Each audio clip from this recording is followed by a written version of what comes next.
I gave 46 books 5 stars in 2025, and I'd say that's pretty good because that's about 1/3 of the books that I read overall. Hey friends, welcome back to my channel. Today, I'm going to be rounding up all of the books I rated 5 stars in 2025. I ended up reading 146 books last year, and 46 of those reads were 5 stars. That's pretty good as far as I'm concerned. That's probably about 1/3 of the books that I've read. So I'm very happy. I definitely had a great reading year, and honestly, a lot of the other 100 books were 4 stars. There weren't too many books that I didn't care for. I definitely enjoyed more than I didn't enjoy, which is always the goal. Before we dive into all these books, make sure you're following along for more bookish content. I mostly read thrillers and romance, but I also throw in some historical fiction and contemporary fiction now and then. So make sure you're following along for more book recs, roundups, and other book content. So I'm gonna round these up by month and share the 5-star reads that I read throughout every month of this year. January was admittedly a bit of a slow start for the year. I only rated one book 5 stars, and that book was Dinner for Vampires. I listened to the audio of this book and it was really good. As a One Tree Hill fan, I really enjoyed hearing about what this actress was going through behind the scenes. It was really very interesting. And if you haven't listened to this yet and you're a One Tree Hill fan, you'll definitely want to pick this one up. In February, I had 4 5-star reads. The first one was Beautiful Ugly. I love Alice Feeney's writing. I read my first book by her in 2024, and I've read quite a few this year, and this one was a great ride. And then I read The 7-Year Slip. I had heard so many things about this book, and let me tell you, it totally lived up to the hype for me. I adored this story so much. It was the first time that I read a book, and I thought, wow, this is what people mean when they say a 6-star read, because this was just incredible. I read All the Missing Pieces. This was my first Catherine Cowles book, and I loved the romantic suspense in this. It's like a blend of 2 of my favorite genres, and unfortunately I didn't get to read any more of her books this year because I had so many other books to read, but I am going to be starting her Sparrow Falls journey in 2026, and I cannot wait. And last for February, I started a Hunger Games reread, so I read the first book in the series, and it was 5 stars. I love the first 3 books in the Hunger Games so much, and yeah, 5 stars easily. In March, I had 4 5-star reads, and in keeping up with my Hunger Games reread, I read Catching Fire, 5 stars, of course. This one is actually my favorite in the series. I love this one. I read Smile for the Cameras. I actually read this as an arc. This book I think released June of last year, but I read the arc of it and loved it. The Unmaking of June Farrow is another book that was very hyped up online, and it totally delivered. I love a book with some magical realism and some mystery, and this one totally delivered. I absolutely love Adrienne Young's writing. And last is The Frozen River. I loved this book so freaking much. This is actually my top read for 2025.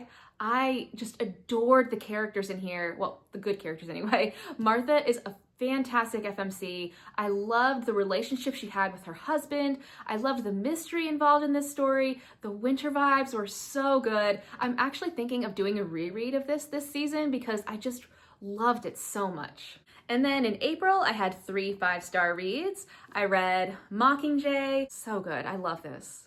I also read No Place Left to Hide.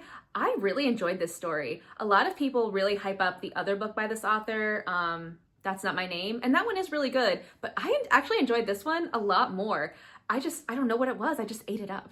And I also gave The Frontrunner 5 stars. This was my favorite book in the Gold Rush Ranch series. I started my Elsie Silver journey this year, and I started from the start of her universe, which was the Gold Rush Ranch series. So this was book 3, and I loved it. The swooning I had for these 2 characters, oh, I just ate it up.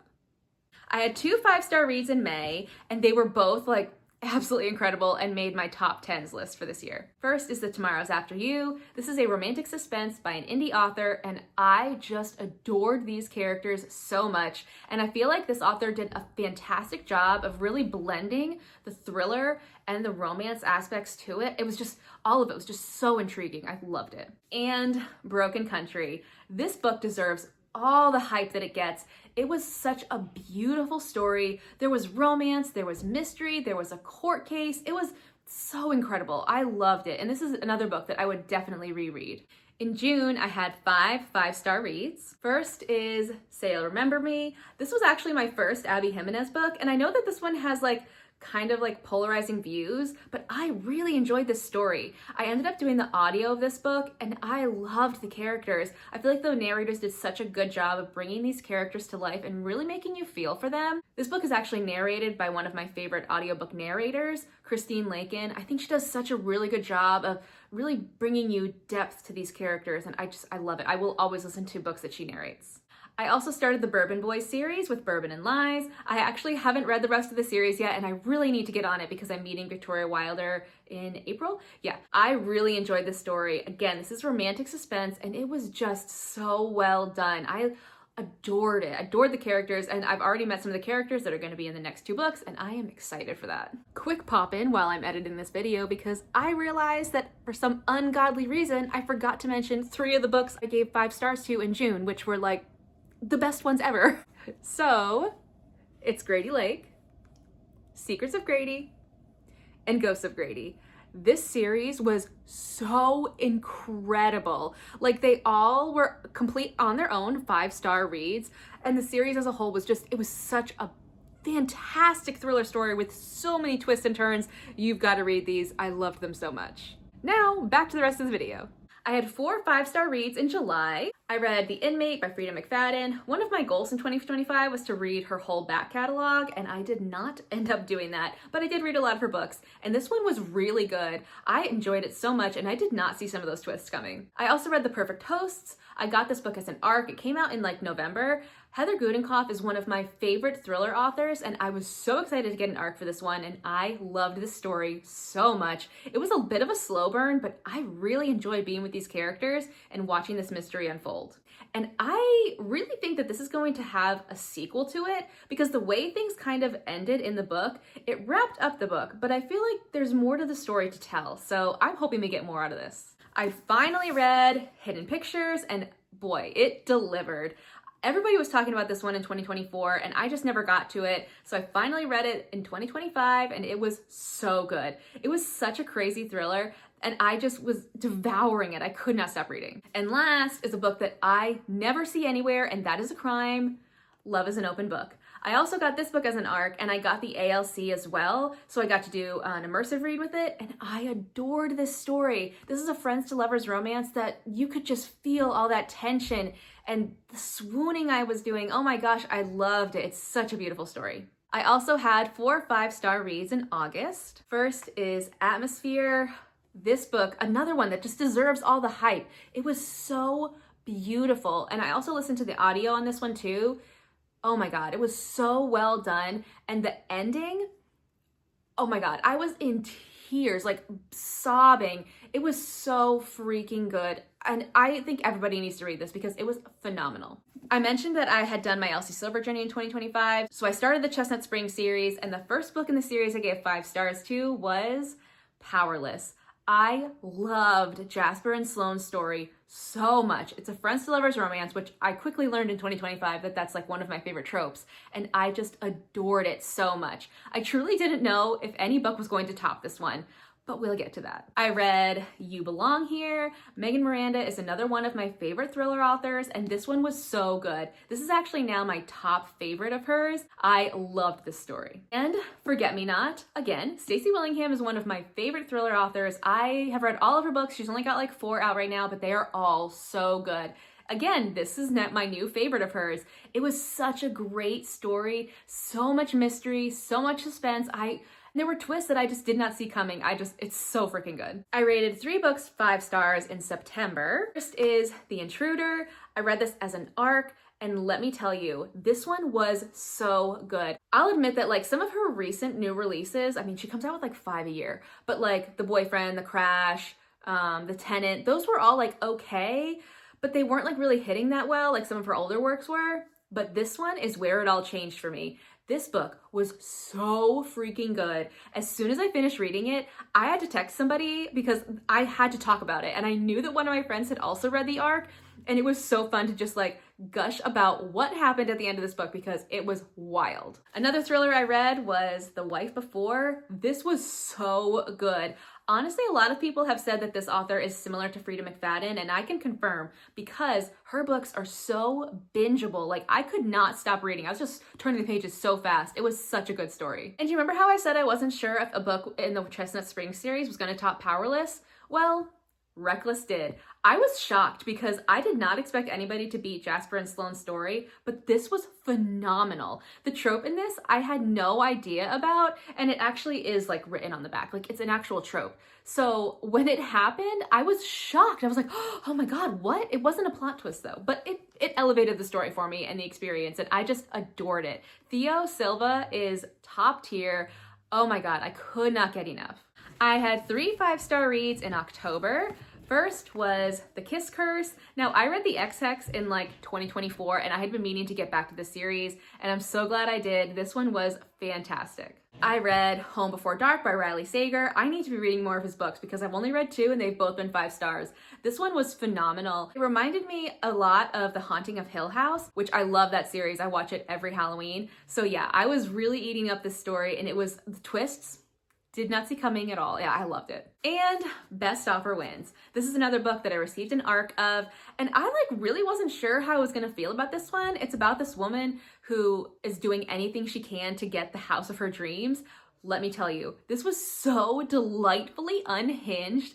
It was like watching somebody just do things that were totally crazy, and you were like, wow, she's crazy, but I'm kind of rooting for her. It was so good. In November, I had 5 5-star reads. First was It's Not Her. This was Mary Kubica's newest release. I read this as an ARC, and it was so freaking good. Oh my God.